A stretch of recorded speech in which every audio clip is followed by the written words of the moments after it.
Hello बच्चों। आज के वीडियो में हम देखेंगे सीएसएस होता क्या है। एक सवाल पूछती हूँ शुरू में ही। अगर मैंने तुम्हें एक बिल्कुल प्लेन एंड वाइट बिना डिजाइन वाली वेबसाइट दिखाई और दूसरी तरफ एक colourful neat professional looking website दिखाई, तुम किस पे ज्यादा टाइम स्पेंड करोगे? ऑब्वियसली दूसरी वाली पे, राइट? और ये ही फर्क होता है सीएसएस का। HTML सिर्फ स्ट्रक्चर देता है, जैसे घर की दीवार और छत, ओके? लेकिन सीएसएस उस घर को पेंट करता है, फर्नीचर लगाता है, लाइटनिंग सेट करता है। आज से हम सीएसएस शुरू कर रहे हैं और मैंने प्रॉमिस करती हूँ ये लेक्चर बोर नहीं होगा, क्योंकि बीच बीच में मैं तुमसे सवाल पूछूंगी और आपको उन सब का जवाब कमेंट सेक्शन में देना है। रेडी? चलो शुरू करते हैं। तो सबसे पहले हम देखते हैं कि इस लेक्चर में हम क्या क्या सीखने वाले हैं। ओके, बेसिकली हम देखेंगे कि सीएसएस है क्या और क्यों जरूरी है। सीएसएस को HTML में ऐड करने के लिए हम 3 तरीके यूज करेंगे, which is CSS syntax, selectors, properties, values. Okay, और हम 4th पॉइंट हमारा होगा, हम लाइव कोडिंग अपनी फर्स्ट वेब पेज को स्टाइल करेंगे और एंड में एक मिनी चैलेंज जो तुम्हें खुद सॉल्व करना है। तो नोटबुक निकाल लो, VS कोड खोल लो और साथ साथ टाइप करना शुरू करो। सिर्फ देखना मत, हैंड्स ऑन सीखना अपना इंपॉर्टेंट है, ठीक है? स्टार्ट करते हैं। सबसे पहले देखते हैं कि CSS होता क्या है, ठीक है? तो CSS का फुल फॉर्म है कैस्केडिंग स्टाइल शीट। लंबा नाम है, राइट? Cascading style sheet. लेकिन इसका जो कॉन्सेप्ट है वो बहुत सिंपल है। सोचो, तुम्हें अभी तक सिर्फ HTML सीखा है। आपने अभी तक सिर्फ क्या सीखा है? HTML सीखा है। HTML से तुम हेडिंग बना सकते हो, राइट? हम क्या कर सकते हैं? हेडिंग बना सकते हैं, हम पैराग्राफ बना सकते हैं, इमेज डाल सकते हैं, लेकिन सब कुछ डिफॉल्ट में दिखता है। ये सारी चीजें क्या है? मेरी डिफॉल्ट है। ओके, लाइक अगर मैंने एक हेडिंग दिया तो हेडिंग मुझे सिर्फ एक बोल सकते हैं बोल्ड में और उसका साइज इंक्रीज होके दिखेगा, that's it, which is default size. Okay, but जैसे हमारा ब्लैक टेक्स्ट हो गया, व्हाइट बैकग्राउंड हो गया और बेसिक फॉन्ट बोरिंग सा, ठीक है? अब यहाँ पर हम क्या देखेंगे, एक एनालॉजी हम समझते कि क्या होता है यहाँ पे, ठीक है? तो समझो HTML एक इंसान का स्केलेटन है। HTML क्या है? एक इंसान का स्केलेटन है। हाथ, पैर, सर सब अपनी जगह पे है, स्ट्रक्चर कंप्लीट है। लेकिन CSS इसका मेकअप, क्लोथ्स, हेयर स्टाइल, ठीक है? क्या है? CSS क्या क्या है? मेकअप हो गया, क्लोथ्स हो गए, हेयर स्टाइल हो गए। ओके, तो स्केलेटन के बिना तो इंसान खड़ा ही नहीं हो सकता है। तो सबसे पहले HTML का बेस क्या है? HTML का बेस हमारा स्केलेटन है। विदाउट स्केलेटन क्या इंसान खड़ा हो सकता है? क्या नहीं? वैसे ही हमारी वेबसाइट में HTML क्या है? HTML is skeleton, right? Now लेकिन सिर्फ स्केलेटन देख के कोई अट्रैक्ट नहीं होगा, बरोबर? स्केलेटन देख के भागेंगे ही ना, थोड़ी ना कि वहां पे तुम चलो साथ में चलते घूमने के लिए डेट पे, ऐसे तो नहीं होगा ना। ओके, तो अभी यहाँ पे क्या आया? फिर आया CSS। CSS क्या काम करता है? अट्रैक्शन लाता है। क्या लाता है? अट्रैक्शन लाता है। जैसे मुझे अभी कमेंट में बताओ, तुमने कभी कोई वेबसाइट देखी है जो इतनी अच्छी डिजाइन की थी कि तुम बस देखते रह गए? नाम बताओ उस वेबसाइट का, ठीक है? चलो, अब हम देखते हैं बेसिकली कि CSS हम कैसे लिख सकते हैं, इसके 3 तरीके कौन से होंगे, ठीक है? तो अभी तक हमने CSS का इंट्रोडक्शन देख लिया ना कि CSS क्या है।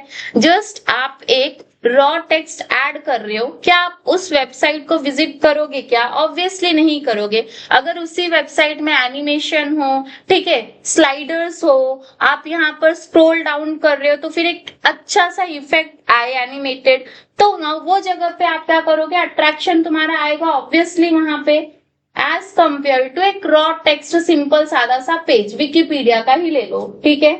अब विकिपीडिया और एप्पल दोनों वेबसाइट को कंसीडर करोगे तो एप्पल में देख रहे हो ना आप लोग का कितना ज्यादा एनिमेशंस है, स्क्रॉल करने पे इफेक्ट्स कितने सारे हैं, तो वो सारी चीजें हम लोग किसके हेल्प से कर सकते हैं, with the help of CSS. So बच्चों अब देखते हैं सीएसएस लिखने का वे। हम how many ways we can use, अरे तेरी जय श्री राम।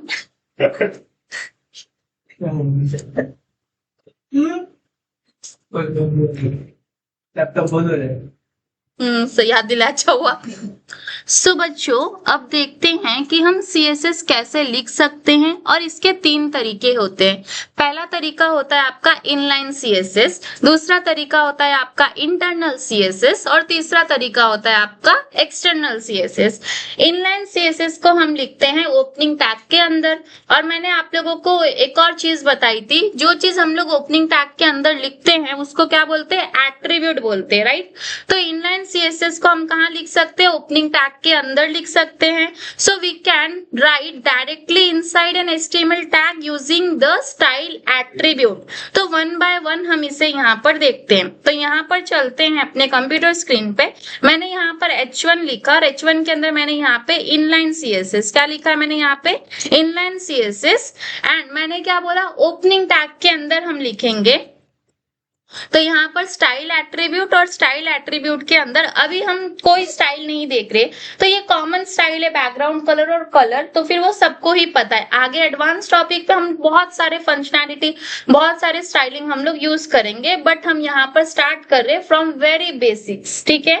तो यहाँ पर मैंने बैकग्राउंड कलर ले लिया, और बैकग्राउंड कलर मैंने यहाँ पर दे दिया ब्लू वॉयलेट, एंड देन हम यहाँ पर एक से ज्यादा, हम अगर मैं इसे रन करके दिखाऊं आपको, सो यहाँ पर चलते हैं, open with live server, and here you can see हमें यहाँ पर आउटपुट मिल रहा है, राइट। अब मुझे चाहिए कि एक से ज्यादा स्टाइल मुझे करना है, ओके। तो एक से ज्यादा स्टाइल करने के लिए हम लोग सेमीकोलन के बाद हम यहाँ पर कलर यूज करेंगे, ठीक है। सपोज मुझे एक से ज्यादा यूज करना है, तो यहाँ पर अब मुझे टेक्स्ट का कलर चेंज करना है, तो कलर मैंने यहाँ पे ब्राउन दे दिया, राइट। तो यहाँ पे ब्राउन हो गया। मैं अकेले अपनी आंखें क्यों खराब करूं, आप लोग भी देखो, ठीक है। तो यहाँ पर हम इनलाइन के अंदर एक से ज्यादा हम लोग स्टाइल दे सकते हैं, ओके। तो इनलाइन सीएसएस कहाँ यूज करना है, inside opening tag, right. Now with style attribute. Now next अब चलते हैं यहाँ पर हमारा इंटरनल सीएसएस। अब इंटरनल सीएसएस हम कहाँ यूज करते हैं, ठीक है। तो HTML फाइल के हेड सेक्शन में हम स्टाइल टैग के अंदर, अगर मैं इन शॉर्ट बोलूं तो आप लोग कहाँ यूज कर सकते हो, विद इन टाइटल और हेड के बीच में, ठीक है। ये हमेशा याद रखो कि आपको इंटरनल सीएसएस यूज करना है स्टाइल और हेड के, आपको इंटरनल सीएसएस यूज करना है टाइटल एंड हेड के बीच में, ठीक है। तो यहाँ पर चलते हैं, एंड टाइटल और हेड के बीच में मैं यहाँ पर क्या यूज कर रही हूँ, स्टाइल एट्रीब्यूट, मतलब स्टाइल टैग यूज कर रही हूँ। अब यहाँ पे मैं क्या यूज कर रही हूँ, इसे हम लोग टैग बोलेंगे, ठीक है। और जो चीज हम लोग ओपनिंग टैग के अंदर यूज करे थे उसे बोलेंगे एट्रीब्यूट, और यहाँ पर मैं क्या यूज कर रही हूँ, टैग यूज कर रही हूँ। तो यहाँ पर style tag and style tag के अंदर, अब सपोज मैं यहाँ पर एक काम करते हैं, एक और मैं यहाँ पर एलिमेंट ले लेती हूँ H2, और इसका नाम मैंने यहाँ पर दे दिया है इंटरनल सीएसएस। क्या दिया है, इंटरनल सीएसएस। एंड अब यहाँ पर H2 के अंदर चलते हैं, एंड यहाँ पर मैंने इसको बैकग्राउंड कलर दे दिया है सपोज ब्लू, एंड कलर मैंने यहाँ पर दे दिया है इसको व्हाइट। कलर क्या दे दिया है मैंने, व्हाइट दे दिया है। अब अगर मैं इसे रन कर रही हूँ तो here you can see the output, right. तो इंटरनल सीएसएस को हम लोग यूज करते हैं with in head and title. कहाँ पे यूज करते हैं, हेड और टाइटल के बीच में यूज करते हैं। इनलाइन सीएसएस को कहाँ यूज करते हैं, इनसाइड ओपनिंग टैग। कहाँ यूज करते हैं, ओपनिंग टैग के अंदर विथ स्टाइल एट्रीब्यूट, ओके। और हम एक से ज्यादा स्टाइल प्रोवाइड कर सकते हैं, वो भी हमने यहाँ पर देखा। अब बात करते हैं यहाँ पर कि एक्सटर्नल सीएसएस क्या होता है, ठीक है। तो एक्सटर्नल सीएसएस में एक चीज हमेशा याद रखना है, एक्सटर्नल से क्या समझ में आ रहा है, एक्स्ट्रा, मतलब हमें क्या क्रिएट करना पड़ेगा, एक एक्स्ट्रा फाइल क्रिएट करनी होगी। अब वो एक्स्ट्रा फाइल का एक्सटेंशन होगा मेरा .css। जैसे हम लोग HTML पढ़ते हैं तो .html लिखते हैं, राइट। वैसे ही हमारे एक्सटर्नल सीएसएस का एक्सटेंशन होगा डॉट सीएसएस। आप कोई भी नाम दे सकते हो, यहाँ पर मैंने इंडेक्स नाम दिया है, ठीक है, बट आपको मीनिंगफुल नाम देना है, ये नहीं कि चाचा डॉट HTML, चाची डॉट CSS, मीनिंगलेस नेम नहीं देना है। You have to give some meaningful name, okay, while creating your file. Done. Now अब यहाँ पर मैंने index.css एक एक्सटर्नल फाइल क्रिएट कर दी है। नाउ अब अगर मैं यहाँ पर H3 लिख के इसके अंदर मैं कोई भी कंटेंट लिख सकते हैं, मैं जस्ट यहाँ पर लिख दे रही हूँ एक्सटर्नल CSS। क्या लिख रही हूँ मैं यहाँ पर? External CSS। और अब हम जाएंगे अपने index.css फाइल में, और यहाँ पर मेरे टैग का नाम क्या है? H3।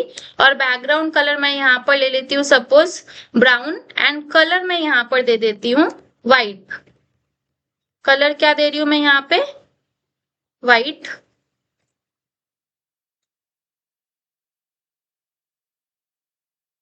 और यहाँ पर हमें इसको सेमीकोलन। सो यहाँ पर देखो, अब यहाँ पर एक्सटर्नल CSS के अंदर एक भी स्टाइल अप्लाई नहीं हुई। क्यों? क्योंकि हम क्या काम कर रहे हैं यहाँ पर, पहले क्या हो रहा था, हम लोग .html फाइल के अंदर ही हम लोग इनलाइन यूज कर रहे थे और इंटरनल यूज कर रहे थे, तो हमें स्टाइल उसी फाइल के अंदर मिल गई थी, तो हमें दूसरा फाइल क्रिएट करने का नीड नहीं था, राइट। अब हमने एक एक्सटर्नल फाइल क्रिएट किया है, अब उसको मुझे कहाँ लिंक करना है? index.html के अंदर, बिकॉज index.html के अंदर मेरा H3 कंटेंट है ना, राइट। तो अभी लिंक करने के लिए हमारे पास क्या एट्रीब्यूट, मतलब अपना है, टैग का नाम है लिंक टैग, ठीक है। तो लिंक के अंदर जाएंगे और डॉट और स्लैश करके मैंने यहाँ पर index.css का यहाँ पर दे दिया है फाइल पाथ, और यू कैन सी आपको यहाँ पर स्टाइल मिल गया, ठीक है। अब आपका सवाल होगा कि हम इनलाइन CSS, इंटरनल CSS और एक्सटर्नल CSS को कहाँ यूज कर सकते हैं, right. So the question is कि देखो, अभी सबसे बेस्ट हमारा क्या रहता है, इंडस्ट्री में 99% जगह एक्सटर्नल CSS ही यूज होता है, क्योंकि एक ही CSS फाइल को मल्टीपल HTML पेज से लिंक कर सकते हो, कोड रीयूजेबल होता है और क्लीन रहता है। जैसे अगर एक क्वेश्चन पूछती हूँ मैं आप लोगों से, ठीक है, अगर तुम्हें 10 वेब पेज बनानी है, 10 वेब पेज मतलब कि समझ लो 10 फाइल्स होगा, और 10 फाइल्स का तुम्हारा जो आउटपुट होएगा वो क्या होएगा?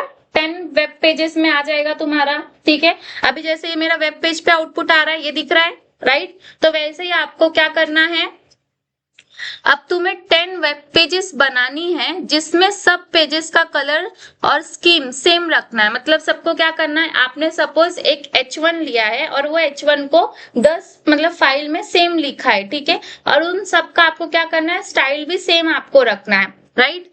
अब तो कौन सा मेथड यूज करोगे आप लोग यहाँ पर, इनलाइन यूज करोगे या इंटरनल या एक्सटर्नल? कमेंट में बताओ और रीजन भी दो, ठीक है। चलो, सो आप समझते हैं हम लोग, मतलब कि इसका कैसे आ सकता है, ठीक है। बेसिकली आप लोग क्या यूज करोगे उसके लिए? किस चीज के लिए? अगर मुझे 10 वेब पेजेस में सेम स्टाइलिंग अप्लाई करना है, राइट, सेम स्टाइल, हाँ सेम स्टाइल अप्लाई करना है, तो हम क्या CSS यूज करेंगे वहां पर? एक्सटर्नल CSS यूज करेंगे, राइट। अब यहाँ पर चलते हम लोग सिंपल सा, बिकॉज देखो एक सिंपल सा सेपरेट .css फाइल हम लोग क्रिएट करेंगे, राइट, और उसके अंदर हम लोग कॉमन जो भी हमारा स्टाइल रहेगा उस फाइल के अंदर हम लोग लिख देंगे और उसको लिंक कर देंगे हम लोग हर एक पेजेस के साथ, हर एक HTML फाइल के साथ हम लोग क्या कर देंगे, लिंक कर देंगे, राइट। अब यहाँ पर देखो, हम लोग एक बारी में तुम लोगों को यहाँ पर इसका सिंटैक्स भी बता देती हूँ। जैसे अभी इंटरनल CSS की बात करते हैं, तो इंटरनल CSS का हमारा सिंटैक्स क्या होता है, सिंपल सा, यहाँ पर चलते। सबसे पहले अभी यहाँ पर मेरा क्या है, एक होता है बच्चों, अभी यहाँ पर मैंने क्या लिखा है, एक H2 लिखा है, क्या लिखा है यहाँ पर, H2 लिखा है। तो H2 मेरा क्या है, एक सिलेक्टर है, वो सिलेक्टर को हम लोग बोलते हैं एलिमेंट सिलेक्टर। अभी हम लोग आगे, हाँ नेक्स्ट लेक्चर में अभी हम लोग पढ़ेंगे कि सिलेक्टर्स क्या होता है, सारी चीजें हम लोग नेक्स्ट लेक्चर के अंदर देखेंगे। बट द थिंग इज कि अभी हम लोग क्या यूज कर रहे हैं, देखो यहाँ पर अभी मैंने यहाँ पर यूज किया है H1, ठीक है। तो H1 यहाँ पर क्या है, हम लोग का H1 टैग है, H2 टैग है, H3 टैग है, ठीक है। बट अगर हम लोग इसे टेक्निकल टर्म में बोलेंगे तो H1 एलिमेंट हो गया, ठीक है। अभी सपोज मैंने बोला आप लोगों को यहाँ पर चलो नेक्स्ट सीएसएस में हम लोग उसको बहुत अच्छे से देखेंगे, वरना इसमें कंफ्यूज हो जाओगे तुम लोग। तो ये वीडियो में हम लोग क्या क्या देखे हैं कि हम लोग सीएसएस को कितने तरीके से लिख सकते हैं, inline, internal, external, plus CSS क्या होता है, क्यों यूज करते हैं, राइट। सो ये हमारा यहाँ पर डन हो गया 3 ways to add CSS. And then यहाँ पर हमने इसको लिखने का तरीका क्या रहता है, पहला सिलेक्टर्स में हम लोग यहाँ पर एलिमेंट सिलेक्टर यूज किए हैं, बिकॉज हमने यहाँ पर क्या यूज किया, टैग को यूज किया है। ओके नाउ अब यहाँ पर आप लोगों का सवाल होगा कि एलिमेंट सिलेक्टर बेसिकली होता क्या है। तो एक चीज हमेशा याद रखना, एलिमेंट का मतलब क्या होता है। जैसे अभी ये मेरा क्या H1 टैग है, ठीक है, जस्ट मैं यहाँ पर आप लोगों को बता रही हूँ, ये H1 टैग हो गया और यहाँ पर मैंने कंटेंट लिख दिया है। कंटेंट में सपोज मैंने इनलाइन लिख दिया है एंड यहाँ पर जाके मैंने H1 लिख दिया है। ओके तो जो एलिमेंट होता है, element is a combination of opening tag plus content plus closing tag, ठीक है। एलिमेंट किसको बोलते हैं, ओपनिंग टैग जो आपका होता है, suppose H1 is your opening tag, content के अंदर आप जो भी लिखना चाहते हो वो हो गया, और क्लोजिंग H1 के अंदर आपका क्या आएगा, क्लोजिंग, ठीक है, क्लोजिंग हो गया यहाँ पर। तो इन सब का कॉम्बिनेशन क्या कहलाता है, इन सब का कॉम्बिनेशन कहलाता है एलिमेंट, समझा। तो इसलिए यहाँ पर मैं क्या बोल रही हूँ, H3 element, H2 element, H1 element. Okay now अगर ये लेक्चर हेल्पफुल लगा तो वीडियो को लाइक करो, चैनल को सब्सक्राइब करो और बेल आइकन्स दबाओ ताकि नेक्स्ट लेक्चर मिस ना हो। और सबसे इम्पोर्टेंट, चैलेंज वाला कोड कमेंट में जरूर डालना, मैं पर्सनली चेक करूंगी, ठीक है। आप लोगों को क्या काम करना है, यहाँ पर एक इनलाइन सीएसएस, इंटरनल सीएसएस और एक्सटर्नल सीएसएस का आपको कोड खुद बनाना है एंड देन उसको कमेंट सेक्शन में एंटर करो ताकि मैं भी देखूं कि ये वीडियो कितने ऑडियंस तक रीच हुई है। Okay so thanks for watching, like share and subscribe.